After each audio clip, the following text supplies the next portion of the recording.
श्री गणेशाय नमः। अथ श्री दुर्गा सप्तशती प्रथम अध्याय। मेधा ऋषि का राजा सूरत और समाधि को भगवती की महिमा बताते हुए मधु कैटभ का वध प्रसंग सुनाना। प्रथम चरित्र के ब्रह्मा ऋषि, महाकाली देवता, गायत्री छंद, नंदा शक्ति, रक्तदंतिका बीज, अग्नि तत्व और ऋग्वेद स्वरूप हैं। श्री महाकाली देवता की प्रसन्नता के लिए प्रथम चरित्र के जप में विनियोग किया जाता है। भगवान विष्णु के सो जाने पर मधु और कैटभ को मारने के लिए कमल जन्मा।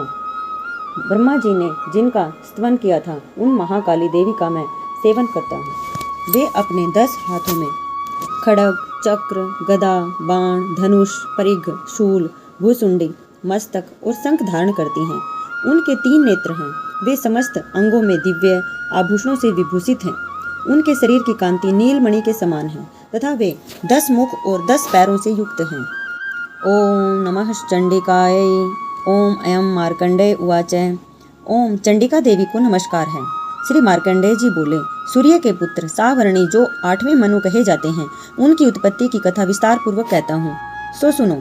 सूर्य कुमार महाभाग सावर्णी भगवती महामाया के अनुग्रह से जिस प्रकार मनवंतर के स्वामी हुए वही प्रसंग सुनाता हूँ। पूर्व काल की बात है। सवारोचिस मनवंतर में सूरत नाम के राजा थे जो चैत्र वंश में उत्पन्न हुए थे।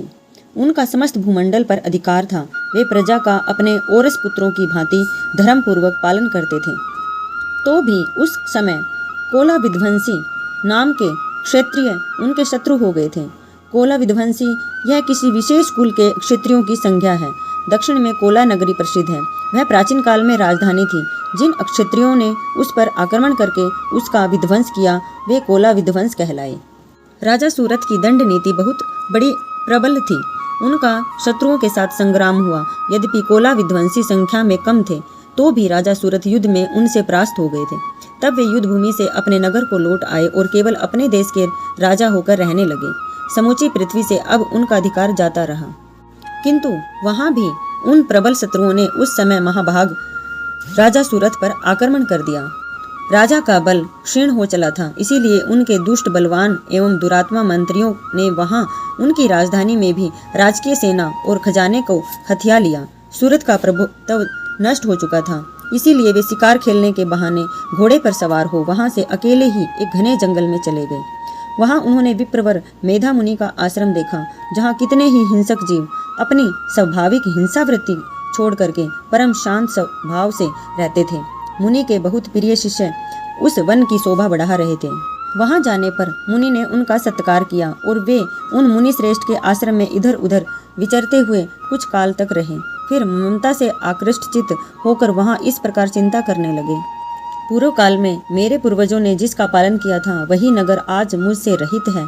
पता नहीं मेरे दुराचारी भृत्यगण उसकी धर्मपूर्वक रक्षा करते हैं या नहीं। जो सदा मद की वर्षा करने वाला और सूरवीर था वह मेरा प्रधान हाथी अब शत्रुओं के अधीन होकर न जाने किन भोगों को भोगता होगा। जो लोग मेरी कृपा और धन और भोजन पाने से सदा मेरे पीछे पीछे चलते थे वे निश्चय ही अब दूसरे राजाओं का अनुसरण करते होंगे। उन अपव्ययी लोगों के द्वारा सदा खर्च होते रहने के कारण अत्यंत कष्ट से जमा किया हुआ मेरा वह खजाना खाली हो जाएगा।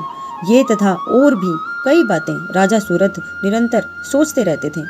एक दिन उन्होंने वहां विप्रवर मेधा के आश्रम के निकट एक वेश्या को देखा और उससे पूछा, भाई तुम कौन हो? यहाँ तुम्हारे आने का कारण क्या है? तुम क्यों शोकग्रस्त हो और अनमने से दिखाई क्यों देते हो? राजा सूरत का यह प्रेम पूर्वक कहा हुआ वचन सुनकर वेश्या ने विनीत भाव से उन्हें प्रणाम करके कहा। वेश्या बोला, राजन, मैं धनियों के कुल में उत्पन्न हुआ एक वेश्या हूँ। मेरा नाम समाधि है। मेरे दुष्ट स्त्री पुत्रों ने धन के लोभ से मुझे घर से बाहर निकाल दिया है। मैं इस समय धन, स्त्री और पुत्रों से वंचित हूँ। मेरे विश्वसनीय बंधुओं ने मेरा ही धन लेकर मुझे ही दूर कर दिया है। इसीलिए दुखी होकर मैं वन में चला आया हूँ। यहाँ रहकर मैं इस बात को नहीं जानता कि मेरे पुत्रों की, स्त्री की और सब जनों की कुशल है या नहीं है। इस समय घर में वे कुशल से रहते हैं अथवा उन्हें कोई कष्ट है। वे मेरे पुत्र कैसे हैं? क्या वे सदाचारी हैं अथवा दुराचारी हो गए हैं?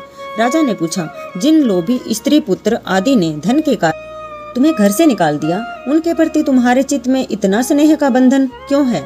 वेश्या बोला, आप मेरे विषय में जैसी बातें कहते हैं वह सब ठीक है, किंतु क्या करूं? मेरा मन निष्ठुरता नहीं धारण करता है। उन्होंने धन के लोभ में पड़कर पिता के प्रति स्नेह, पति के प्रति प्रेम तथा आत्मीय जन के प्रति अनुराग को तिलांजलि देकर मुझे घर से निकाल दिया है। उन्हीं के प्रति मेरे हृदय में इतना स्नेह है। महामते, गुणहीन बंधुओं के प्रति भी जो मेरा चित्त इस प्रकार प्रेम मगन हो रहा है, यह क्या है? इस बात को मैं जानकर भी नहीं जान पाता। उनके लिए मैं लंबी सांसें ले रहा हूँ और मेरा हृदय अत्यंत दुखी हो रहा है।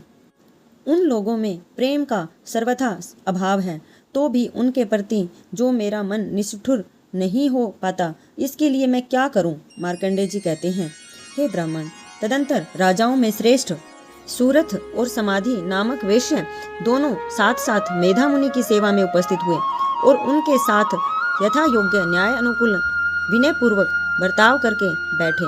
तत्पश्चात वेश्या और राजा ने कुछ वार्तालाप आरंभ किया।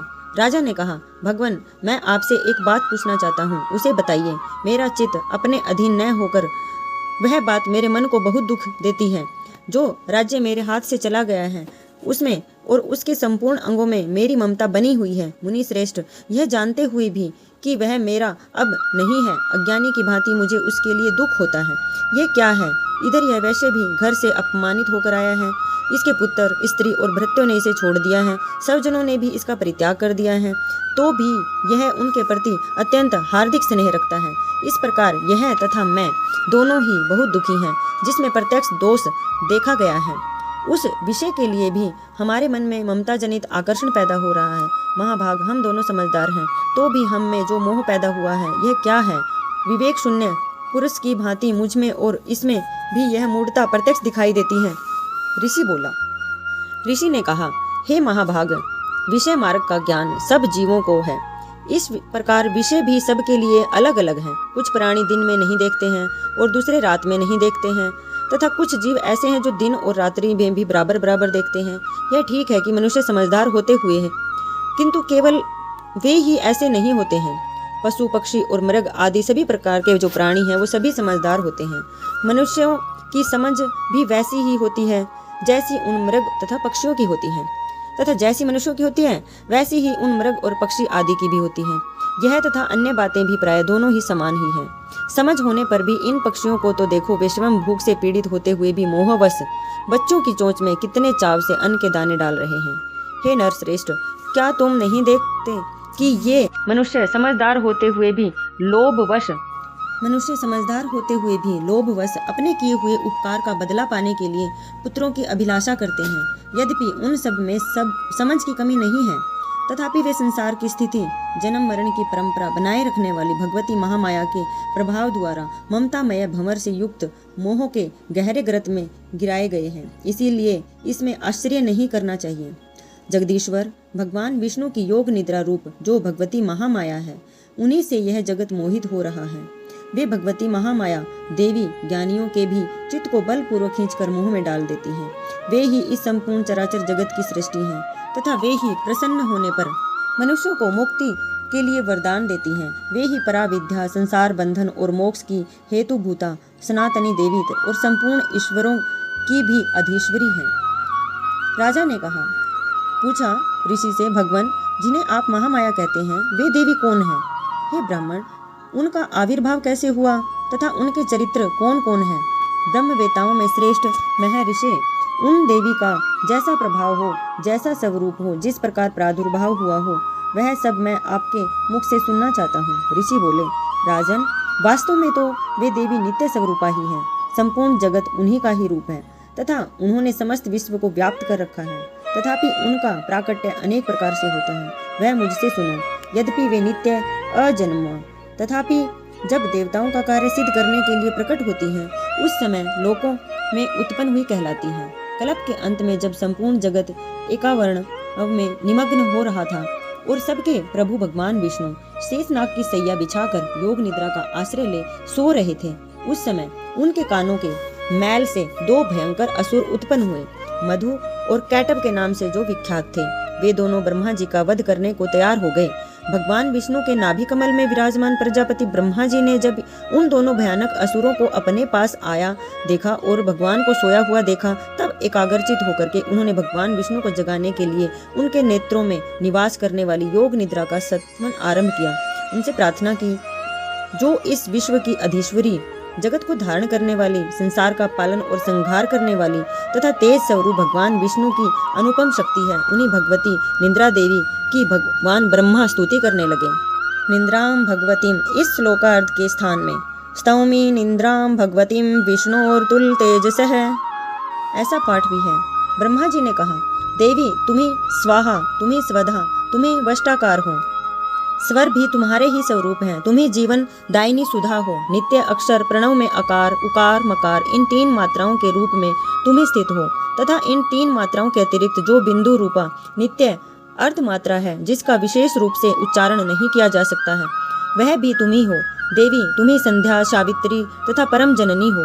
देवी तुम्ही इस विश्व ब्रह्मांड को धारण करती हो, तुमसे ही इस जगत की सृष्टि होती है और तुम्ही से इसका पालन होता है और सदा तुम्ही कल्प के अंत में सबको अपना ग्रास बना लेती हो। हे जगन्मयी देवी, इस जगत की उत्पत्ति के समय तुम सृष्टि रूपा हो, पालन काल में स्थिति रूपा हो और कल्पांत के समय संहार रूप धारण करने वाली हो। तुम्ही महाविद्या, महामाया, महामेधा, महास्मृति, महामोह रूपा महादेवी, महासुरी हो। तुम्ही तीनों गुणों को उत्पन्न करने वाली सबकी प्रकृति हो। भयंकर काल रात्रि, महारात्रि, मोहरात्रि भी तुम्ही हो। तुम्ही श्री, तुम्ही ईश्वरी, तुम्ही ह्रीम, तुम्ही बोध स्वरूपा बुद्धि हो। लज्जा, पुष्टि, तुष्टि, शांति और क्षमा भी तुम्ही हो। तुम खड़ग धारिणी, सूल धारिणी, घोर रूपा तथा गदा, चक्र, शंख और धनुष धारण करने वाली हो। बाण, भूसुंडी और परिघ ये भी तुम्हारे अस्त्र हैं। तुम सौम्य और सौम्यतर हो। इतना ही नहीं, जितने भी सौम्य एवं सुंदर पदार्थ हैं, उन सब की अपेक्षा तुम अत्यधिक सुंदर हो। पर और अपर सबसे परे रहने वाली परमेश्वरी तुम ही हो। सर्व स्वरूपे देवी, कहीं भी सत और असत रूप जो कुछ वस्तुएं हैं और उन सब की जो शक्ति है वह तुम ही हो। ऐसी अवस्था में तुम्हारी स्तुति क्या हो सकती है? जो इस जगत की सृष्टि, पालन और संहार करते हैं, उन भगवान को भी जब तुमने निद्रा के अधीन कर दिया है, तब तुम्हारी स्तुति करने में यहाँ कौन समर्थ हो सकता है? मुझको, भगवान शंकर को तथा भगवान विष्णु को भी तुमने ही शरीर धारण कराया है, अतः तुम्हारी स्तुति करने की शक्ति किसमें है? हे देवी, तुम तो अपने इन उदार प्रभावों से ही प्रशंसित हो। ये जो दोनों दुर्दर्श असुर मधु और कैटभ हैं, इनको मोह में डाल दो और जगदीश्वर भगवान विष्णु को शीघ्र ही जगा दो। साथ ही इनके भीतर इन दोनों महान असुरों को मार डालने की बुद्धि डाल दो। ऋषि कहते हैं, राजन, जब ब्रह्मा जी ने वहां मधु और कैटभ को मारने के उद्देश्य से भगवान विष्णु को जगाने के लिए तमोगुण की अधिष्ठात्री देवी योग निद्रा की इस प्रकार स्तुति की, तब वे भगवान के नेत्र, मुख, नासिका, बाहु, हृदय और वक्षस्थल से निकलकर अव्यक्त जन्मा ब्रह्मा जी की दृष्टि के समक्ष खड़ी हो गई। योग निद्रा से मुक्त होने पर जगत के स्वामी भगवान जनार्दन उस एकावरण के जल में शेषनाग की सैया से जाग उठे। फिर उन्होंने उन दोनों असुरों को देखा। वे दुरात्मा मधु और कैटभ अत्यंत बलवान और पराक्रमी थे और क्रोध से लाल आंखें किए ब्रह्मा जी को खाने जाने के लिए उद्योग कर रहे थे। तब भगवान श्रीहरि ने उठकर उन दोनों के साथ 5000 वर्षों तक केवल बाह्य युद्ध किया। वे दोनों भी अत्यंत बल के कारण उन्मत्त हो रहे थे। इधर महामाया ने भी उन्हें मोह में डाल रखा था। इसलिए भगवान विष्णु ने कहने लगे, हम तुम्हारी वीरता से संतुष्ट हैं, तुम हम लोगों से कोई वर मांगो। मधु और कैटभ ने भगवान विष्णु से कहा कि हम आपकी वीरता से संतुष्ट हैं कि आप लोग हमसे वर मांगो। राक्षसों ने भगवान विष्णु से कहा तो श्री हरि भगवान विष्णु जी बोले, यदि तुम दोनों हम पर यानी मुझ पर प्रसन्न हो तो अब मेरे हाथों से मारे जाओ। बस इतना सा ही मुझे वर मांगना है। यहाँ किसी दूसरे वर से क्या लेना और क्या औचित्य है दूसरे वर का। ऋषि कहते हैं, इस प्रकार धोखे में आ जाने पर उन्होंने संपूर्ण जगत में जल ही जल देखा। तब कमल नयन भगवान ने से कहा, जहाँ पृथ्वी जल में डूबी हुई न हो, जहाँ सूखा स्थान हो, वहीं हमारा वध करो। ऋषि कहते हैं, तब तथास्तु कहकर शंख, चक्र और गदा धारण किए हुए भगवान ने उन दोनों के मस्तक अपनी जांग पर रखकर चक्र से काट डाले। इस प्रकार हे देवी, हे महामाया, ब्रह्मा जी की स्तुति करने पर शिवम प्रकट हुई। अब पुनः तुमसे उनके प्रभाव का वर्णन करता हूँ, सो सुनो। इस प्रकार श्री मार्कंडेय पुराण में सवर्णिक मनवंतर की कथा के अंतर्गत देवी महात्म्य में मधु और कैटभ वध नामक पहला अध्याय पूरा हुआ है। नमो देव्यै महादेव्यै शिवायै सततं नमः। नमः प्रकृत्यै भद्रायै नियतः प्रणतः समताम रौद्राय नमो नित्याय गौर्यै धात्र्यै नमो नमः ज्योत्सनाय च इन्दुरूपेण्यै सुखायै सततं नमः कल्याणै प्रणतां वृद्ध्यै सिद्ध्यै कुर्मो नमो नमः नैऋत्यै भूरित्यै लक्ष्म्यै सर्वाण्यै ते नमो नमः दुर्गायै दुर्गपारायै सारायै सर्वकारिण्यै ख्यात्यै तथैव कृष्णायै धूर्मायै सततं नमः अतिसौम्या अतिरौद्रायै नतास्तस्मै नमो नमः नमो जगत्प्रतिष्ठायै देव्यै कृत्यै नमो नमः या देवी सर्वभूतेषु विष्णुमायाति शब्दतिता नमस्तस्यै नमस्तस्यै नमस्तस्यै नमो नमः या देवी सर्वभूतेषु चैतन्यम् अभिधीयते नमस्तस्यै नमस्तस्यै नमस्तस्यै नमो नमः या देवी सर्वभूतेषु बुद्धिरूपेण संस्थिता नमस्तस्यै नमस्तस्यै नमस्तस्यै नमो नमः या देवी सर्वभूतेषु निद्रारूपेण संस्थिता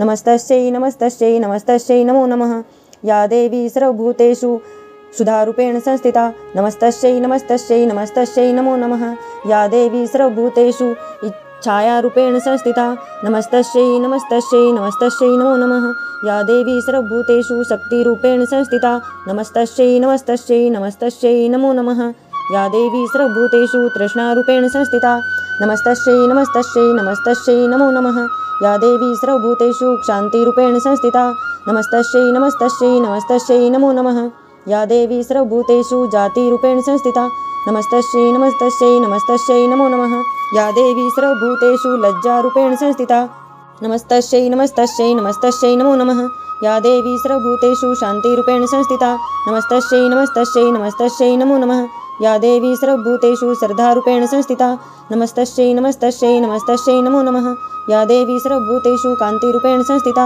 नमस्तस्यै नमस्तस्यै नमस्तस्यै नमो नमः या देवी सर्वभूतेषु लक्ष्मीरूपेण संस्थिता नमस्तस्यै नमस्तस्यै नमस्तस्यै नमो नमः या देवी सर्वभूतेषु वृत्तिरूपेण संस्थिता नमस्तस्यै नमस्तस्यै नमस्तस्यै नमो नमः या देवी सर्वभूतेषु स्मृतिरूपेण संस्थिता नमस्तस्यै नमस्तस्यै नमस्तस्यै नमो नमः या देवी सर्वभूतेषु दयारूपेण संस्थिता नमस्तस्यै नमस्तस्यै नमस्तस्यै नमो नमः या देवी सर्वभूतेषु तुष्टिरूपेण संस्थिता नमस्तस्यै नमस्तस्यै नमस्तस्यै नमो नमः या देवी सर्वभूतेषु मातृरूपेण संस्थिता नमस्तस्यै नमस्तस्यै नमस्तस्यै नमो नमः या देवी सर्वभूतेषु भ्रान्तिरूपेण संस्थिता नमस्तस्यै नमस्तस्यै नमस्तस्यै नमो नमः या देवी सर्वभूतेषु भक्तिरूपेण संस्थिता नमस्तस्यै नमस्तस्यै नमस्तस्यै नमो नमः या देवी सर्वभूतेषु शक्तिरूपेण संस्थिता नमस्तस्यै नमस्तस्यै नमस्तस्यै नमो नमः इन्द्रियाणाम् अधिष्ठात्री भूतानां च अखिलेषु या भूतेषु सततं तस्यै व्याप्तिदेव्यै नमो नमः